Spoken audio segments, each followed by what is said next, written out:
Hey everybody, hope you're doing well today. I'm going to be doing just a little miniature tier list today to rank the main characters from Xenoblade Chronicles Definitive Edition.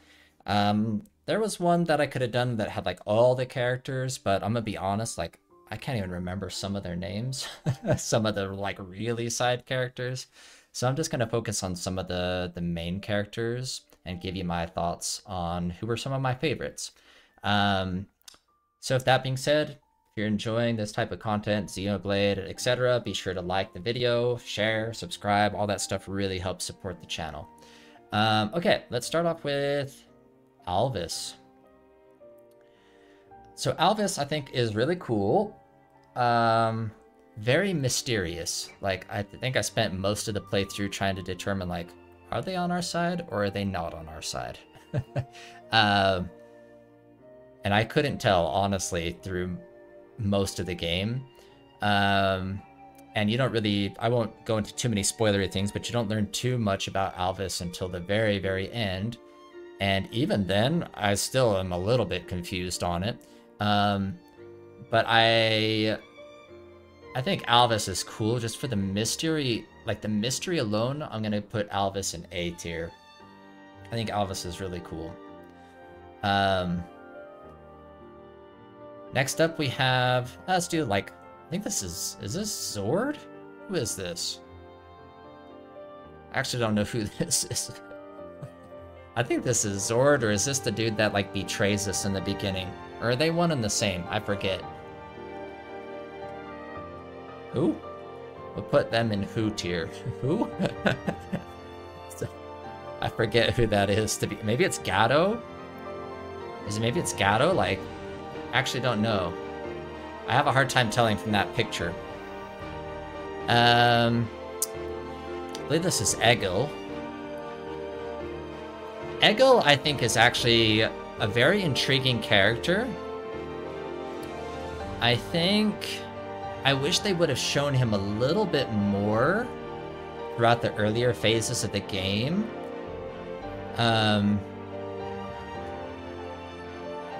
Because when you learn more about them, like there's two sides to the story type of a thing here. And when you learn more about that, you kind of have a little bit of understanding or compassion for where he's coming from, the relationship between him and his sister there. But he's kind of like in and out really quick, like plays like a part there for like a chapter or two, and I don't know, that's kind of it. But I think he is cool because there's dimensions there to him. It's not just like he's the bad guy, you should hate him, you know. Let's talk about Kallian. Kallian was actually one of my favorite characters. I actually really liked his role. I think he was pretty cool. Very supportive of Melia, which was kind of cool. Came to our rescue in some of the end battles there. Kind of sacrificed himself. Spoilers. I'm assuming if you're watching this video, then you're not worried about spoilers. So, can we talk about Juju? Let's see.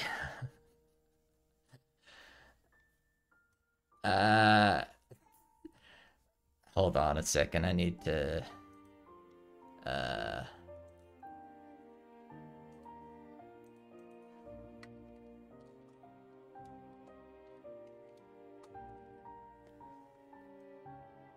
I'm not a fan. I'm not a fan. I think, and I can only base this off of my interactions with the characters. Maybe if I'd done more Colony 6 stuff, I might have learned more about him and grown. But I honestly, I did like nothing with Colony 6, and my only experience was like having to rescue him early in the game. Probably my least favorite character on this list, if I'm being honest. I don't know, I just never felt anything there. Let's talk about Shulk.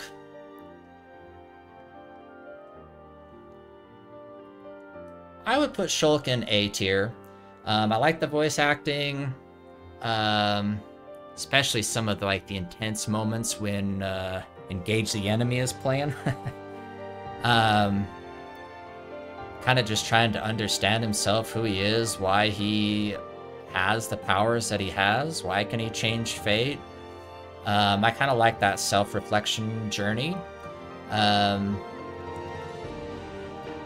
do feel, though, like, overall, like, there are a few other characters that maybe outshine him a little bit in the story. But I do like his arc throughout the game. I think it's kind of interesting. Yeah, and he doesn't become, like, super boastful or like, hey, I'm the superhero of the story. He's kind of just like a kid thrust into having to lead the charge, you know, which is interesting. Let's talk about Dunban. Alright, Dunban. This might be controversial, but I'm gonna put Dunban in C tier. And that's tough to do, but my reasoning for this is Dunban, I think, felt had the potential to be really, really cool, but it feels like they purposely, like, held back. Like, after his, like, epic opening scene, like, they purposely held back on the character so that he wouldn't, like, overshadow Shulk. That's kind of the vibes that I got from it. And in doing so, I felt like they almost didn't go far enough with his character. Like, he just, I don't know, he's like, goes from like hero of the world to all of a sudden he's just like another dude in the party. Which I guess, like, is kind of cool in a way, but I don't know, he kind of just blended in. I did like the dynamic between him and Charla. Not Charla, Fiora. wrong girl. wrong girl to be his sister. I don't remember the dynamic between him and Charla. That's funny. Him and Fiora, sorry. I liked that, but not my favorite overall. I think maybe if I would have used him more in my party, maybe I would have grown a stronger bond there, but just for me personally, I didn't have him in my party much, and story-wise, he was kind of just there. So, let's go with... Let's talk about Dixon. I'm going to put Dixon in B tier. I think Dixon is effective in his role. The only reason I wouldn't put Dixon higher is I don't think they made it, what's the words I'm looking for, like, you could always kind of tell there was something wrong there. I guess like, he was almost too helpful, to the point where it became suspicious in itself, if that makes sense. So, like, when there was like a twist, like, or a turn, like, I think, like, the first real point when you're like, I think when you're like trying to open that gate, doing like the rites of passage ceremony or whatever, and like he just pieces out, like, from that moment on, you're like, yeah, that's something not right here. And I get it, they weren't trying to fully hide it, but like, it might have been more effective had they hit it more, and then they, like, when he turns on you, it's like a shocker, you know? That's my only thing with Dixon. Otherwise, I think he's pretty good. Let's talk about Melia. Melia, I think, is cool. There's a lot of cool story dynamics there, with just, like, her being almost like a outcast in a way amongst her own people, and then having to lead them. Like, literally, she was like, to wear like a mask and stuff like that, right?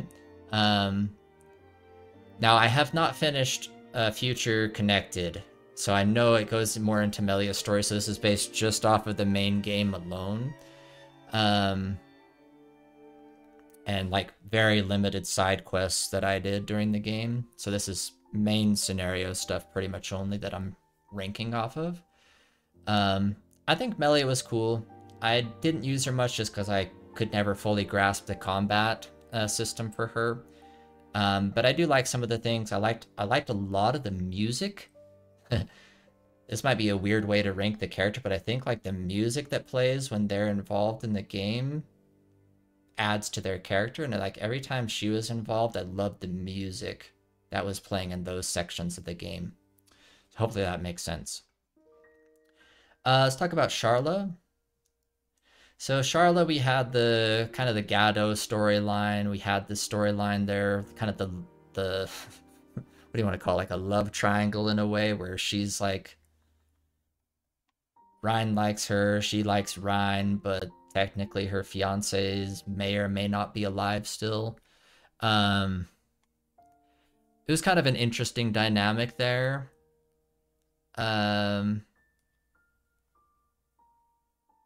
But in the same time, like I didn't have Charlotte in my party that much either.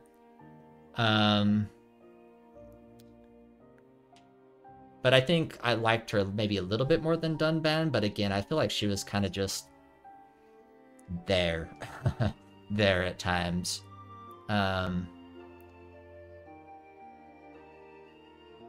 Yeah, that's what I'm gonna stick with. I'm gonna stick with C. Let's go with Fiora.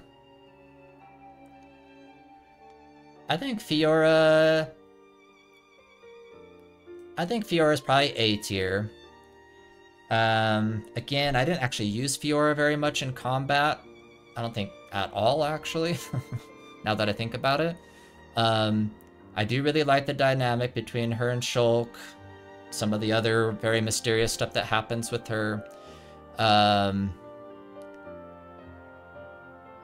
The scene in the very beginning when we think she's dead is really kind of like the first punchy in the gut moment of the game. It could have been stronger though, I think, potentially. Had they done that maybe a tiny bit later, like let you spend maybe a little bit more time with Fiora before that happened. I get why they had to put that where they did, but it could have had a little bit more impact had that been a tiny bit later in the story. Just let you get attached more to Fiora before that happens, you know? But I do like the dynamics in the end where she's willing to do whatever it takes to kind of protect people, even if it's not for her own well-being. I think that's really cool. Alright, let's talk about the last two. Let's talk about Ryan. I think Ryan is S tier. I love the humor that Ryan brings, but he's also just like, you can tell he's like a very compassionate, like caring person for his friends and the people around him. Brings a lot of lightheartedness. I like his dynamic of the Charlotte relationship. I feel like he's very relatable in that sense of just like, you know, I think everybody can put themselves in that position of you like somebody, but they may not like you for reasons of them already being in some sort of relationship and there's not much you can do about it, you know? I think Ryan is a really cool character. And I had him in my party the entire time. I really liked Ryan. And the final character. Let's talk about Ricky. I think Ricky is my #1 favorite character from Xenoblade Chronicles Definitive Edition. Which, if you would have asked me when he was first introduced into the story, if I would have said that, I would have probably put him in this tier. But this little round furball, he really grew on me to the point where he became my #1 favorite character. He brought humor, but wisdom, right? You could tell, like, I mean, he had children of his own. He brought like this wisdom to all like his younger party members. And there's a scene with, I'm trying to think of, so he has a scene with Dunban that I really like when they're on the beach. And then I'm blanking on the scene.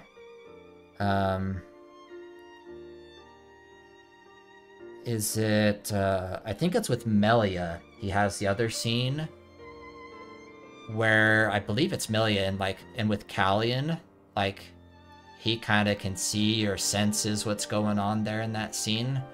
Correct me if I'm wrong on, but that's a scene that really stands out to me. Like he just has these moments where you realize like there's far more depth to him than just this funny goofball character, you know? And that's what I think both he and Ryan share, is they have a lot of different dimensions to them that really just like made them very endearing to me personally. So that's my thoughts on the characters from the game. I'd be interested to hear what your thoughts are. Am I crazy? Tell me if Juju's your favorite character. But yeah, hopefully you enjoyed kind of just hearing some of my additional thoughts on the characters. Some of these characters really grew attached to, so yeah, hopefully they'll be coming back in something someday. I don't know if any of them show up in future games, but we will see. And yeah, just appreciate you stopping by for this video. Take care. Talk to y'all next time. See you, everybody.